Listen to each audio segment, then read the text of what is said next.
Hey guys, I'm Ryan Key from Yellowcard. I have a really bad cold, and I'm here to hang out and talk about Better Days, our new record, which comes out this Friday, October 10th.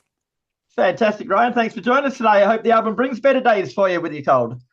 I see what you did there. It already has, mate. It already has. It's not even out yet, and we're already having just just the best chapter of this band's career. I think we're right in the middle of it right now. So the fact that the album isn't even out yet, and so many amazing things have already happened for us around it and with it. It's pretty mind blowing. Yeah, so the album does come out this Friday, October 10th, mate. So it's been a while between drinks for you. So how are you feeling this time around? Is it a different feeling? It feels listen, we have made a lot of music in our career. We've made a lot of records, we've written a lot of songs. Um, in 2008, we stepped away from the band, not in the same way that we did in 2016, 17. But there was in '08, there was sort of this feeling of uncertainty in terms of what was going to come next. We had really gone up the first side of the mountain extremely fast. We went from practicing in whatever garage we could find to um, being at the Video Music Awards in Mm. 2.5 years. I mean, it was really rapid, and so we um, also kind of came down the backside of that mountain equally as fast. Um, and we didn't really know what was next, but we found our way back to making music in 2010, and we had an amazing opportunity to work with Hopeless Records, which is a label we've listened to since we were kids. It's been a part of our life. Uh, at that point in 2010, it'd been a part of our life for 15 years or so already. Um, so we made a lot of music in the 2010s, and I think Yellowcard fans will tell you how much they love that music. But pushing it out in terms of going to the radio,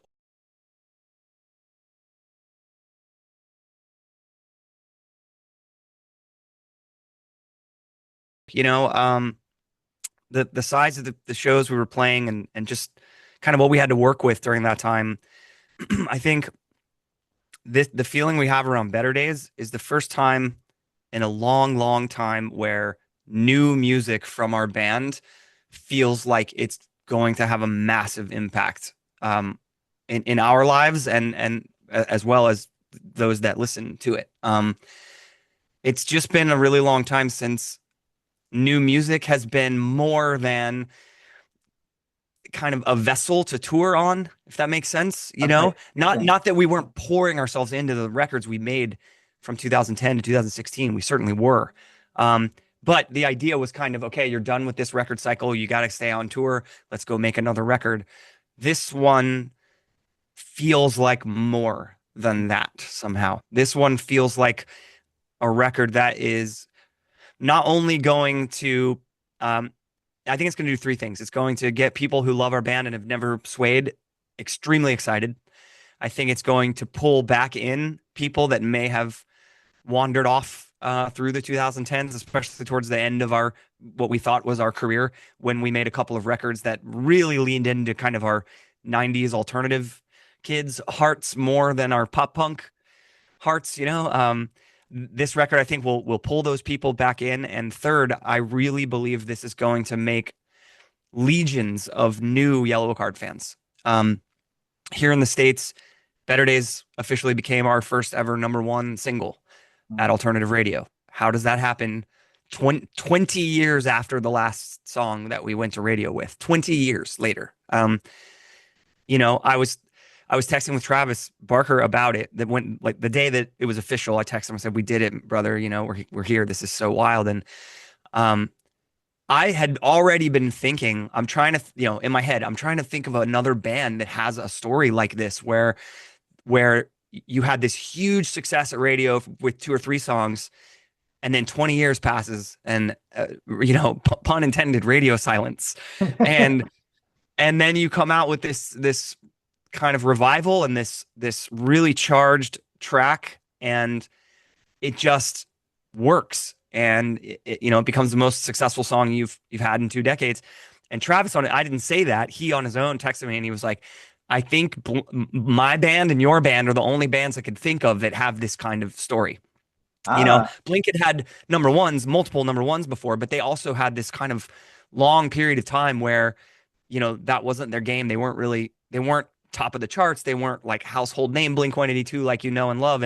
Um, and then they got it back. And so to hear that from him after working with him for over a year on this record and becoming the friends that I've had the pleasure and honor of becoming as close as I have and we have with Travis, um, it was just really amazing to be having that thought myself, and for him to fill in the blank by saying the only band I can think of that's done this is Blink.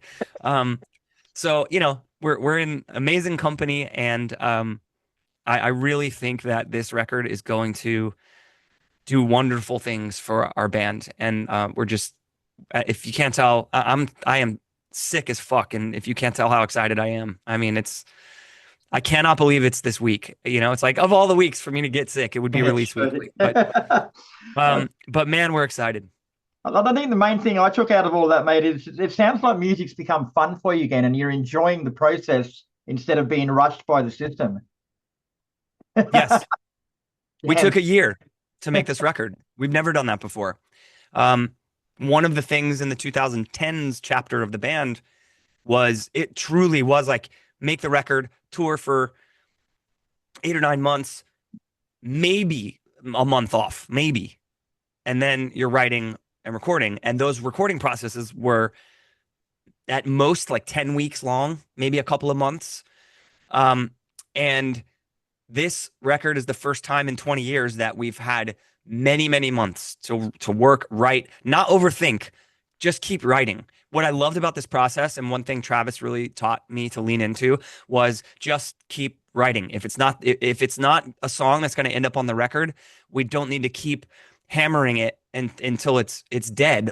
Just move on to the next one. Finish the idea, flush it out, and move on to the next one.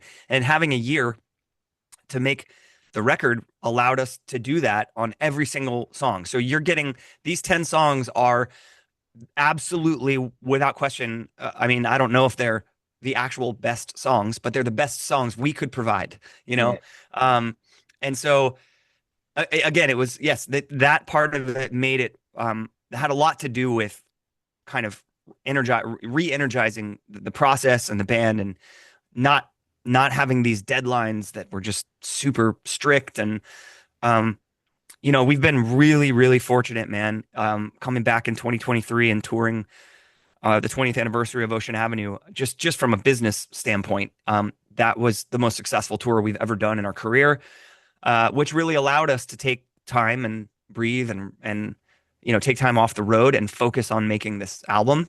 And that's another thing. Back in the 2010s, it was not a luxury that we had. We had to keep not nonstop recording and touring because we had to make a living. That was the only way to pay the mortgage. So um, this has just been a totally different experience in the best possible way. For everything from working with Travis and the other writers that we worked with on the record, which is this is the first album we've ever worked with any outside writers. But all three of the guys that wrote on the record with us and with Travis are buds. They're like tight, good friends. We didn't bring in like LA top line pop writers that we had never met. It wasn't like songwriting sessions where you show up. I tried that for a while, by the way, when the band was broken up, to go be a songwriter. I absolutely fucking hated it. yeah, Showing right. up every day and just being like, "Hey, nice to meet you. Let's write this piece of art together without knowing anything about each other." And it just was not for me. Some people are so unbelievably talented at that game and obviously write the biggest pop hits the world has ever known. That's how those songs get written. Um, but anyways, it's every aspect of making this record, from the Ocean Avenue tour, setting it up, to finding a partner in Better Noise Music, our new label, who have supported us in everything we've done all the way. And somehow finding ourselves in Travis Barker's recording studio in Woodland Hills. That was not expected. Well, now we'll get to Travis a little bit later, mate. But first, can we go over the album from a musical point of view a bit deeper and tell us what you were going for this time around? Sure. I definitely walked into the record feeling very unsure of myself. Okay. I mentioned if you go back and listen to the last two Yellowcard records that were, for all intents and purposes, to be the last two Yellowcard records, they don't really sound that much like Yellowcard. And that had a lot to do with, um, I can only really speak for myself, but I write the lyrics and most of the melodies for the songs.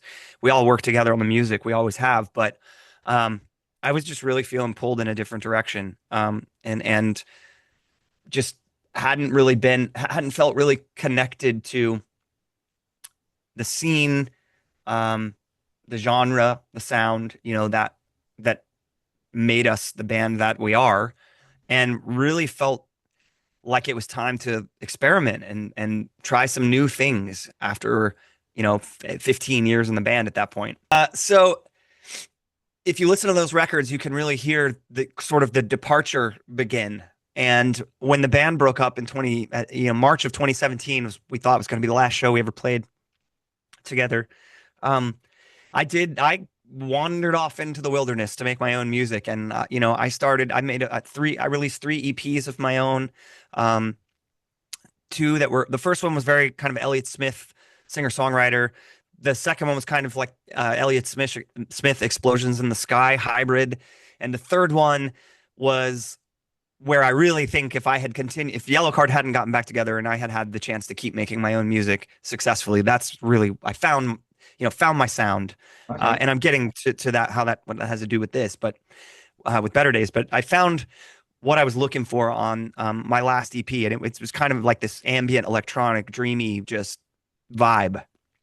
Um, so I had been really disconnected from pop punk for a long time, and so going into this record, knowing how important it was, this one couldn't just be a tour, an album we tour on, and then on to the next one. If we were gonna, when the Ocean Avenue tour ended, we looked at each other and sort of said, "Is that it? Should we hug it out and say that was amazing? That's the biggest tour we've ever done, and then call it again because that's it. We can't ride this nostalgia forever. It's not that's not going to work because therefore our other option is to go make a new album. But if we're going to do that after the success of that tour, this album has to be something special. It has to really, really matter. And so, no pressure, but um, then we find ourselves with the opportunity to potentially work with Travis. um, and we fast forward, we get in the studio and we're starting, and I really had trouble at the beginning answering your question, for myself. Like, what is this? What am I doing here? And what does this mean? And how do I fit into all this as a songwriter? Um, but typically when I make any music, any record, whether it's Yellowcard or if I'm like producing with a band, or once the first couple songs happen, um, the floodgates do kind of typically open for me. And I've been saying, people are probably going to get annoyed because I say the same thing in every interview, but I love it. I don't know if you remember the scene in Point Break where Keanu Reeves goes in to get his surfboard, and that kid says, "Surfing's the source, man. It'll change your life." Yes, I do. I'm not a surfer. I'm not a surfer, but that movie is, a childhood like pillar for me. Um, and the important thing with Better Days was we had to find the source. We had to find the thing that made people fall in love with Yellowcard, and more importantly, the thing that made us fall in love with Yellowcard 20 plus years ago. And that's a really tricky thing to do at our age, to not sound like you're just copy pasting something from 20 years ago, to not have it sound forced, like we're 40, we're in our mid 40s, and we found our greatest success when we were in our mid 20s. So how do you capture that energy now? But I tell you what, man, I think we did it. I don't know how. I don't have an explanation. I don't have like, this is how we found said source and why it doesn't sound forced. Or like we're just trying to make Ocean Avenue Part 2 20 years later. It was somehow we just wrote these songs together, and there was a connectivity between the band that I think has been missing for a long time. Travis was an incredible leader and producer, and mentor through the process, in terms of, just for me personally, getting me back in the studio and charged up and confident in myself and my ability to do what I do best in Yellowcard. And all of those things came together, and I think working with our friends too, writing some songs with some new energy in the room really, really helped as well, because they're just they're buds and they're fans of our band, and they were able to interject some musical ideas and things that felt like, oh yeah, that sounds exactly like Yellowcard, but it feels so new. Maybe because it's coming from you, you know, and so let's work on that idea. And um, I just feel like this record is just it's something so special because we set out with the mission, and you don't always accomplish the mission. That, you know, the record comes out or the single comes out or whatever, and you realize you've kind of fumbled the bag. But I think that we somehow just fully came through on this. We listened to this thing, and you listen to it, I listen to it and feel that like 23-year-old kid inside of me, you know? And so I wasn't really trying to emulate that kid when I was writing the songs, but when the songs were done, it was like I could just sense this youthful energy in myself. I could hear it, I could feel it, and I felt like, man, you are fully reconnected to this band and what the mission and purpose of this band is, both in terms of reaching fans who love the band, but also like the purpose and role it plays in your own life, you know? And I think I go back and listen to Lift a Sail and the self-titled Yellowcard record again, and you can hear me like searching for it and feeling lost and not really understanding what it was anymore. And so it's really cool to talk about it and just know how special the process was, and how it turned out exactly the way we hoped it would. Beautiful answer, bro. That was really, really heartfelt, man. I appreciate that. Yeah, yeah. You mentioned Travis Barker a few times. He did come on board as producer for this one, but was he always your number one choice, or did the opportunity more just sort of open up and he ran with it? It came out of nowhere, dude. We worked with our friend. The first person that we entertained the idea of doing some co-writing with is a guy named Nick Long. Um, he's a longtime friend of the band. He played in Ryan Mendez, our lead guitarist. Ryan's been in the band for 20 years now. He joined in 2005, and he and Nick played in a band called Staring Back way back in the early 2000s together before Ryan joined Yellowcard. So Nick has become a wildly successful songwriter, and he works with Travis all the time.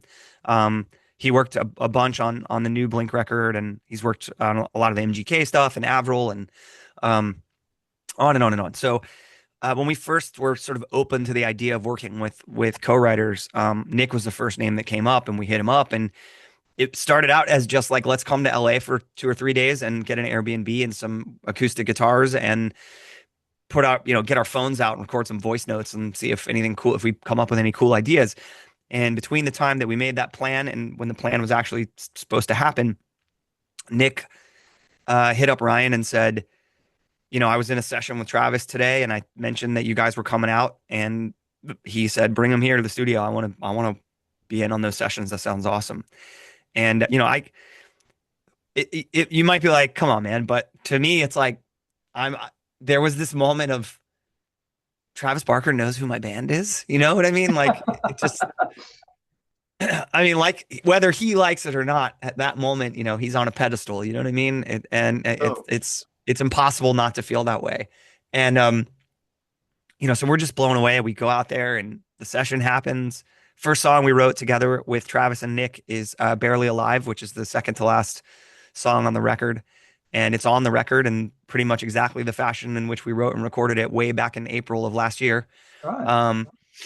And we finished the sessions, and there was this immediate feeling in the room of like, we got to do more of this, and it went as far as Travis saying, I want to make a record with you guys.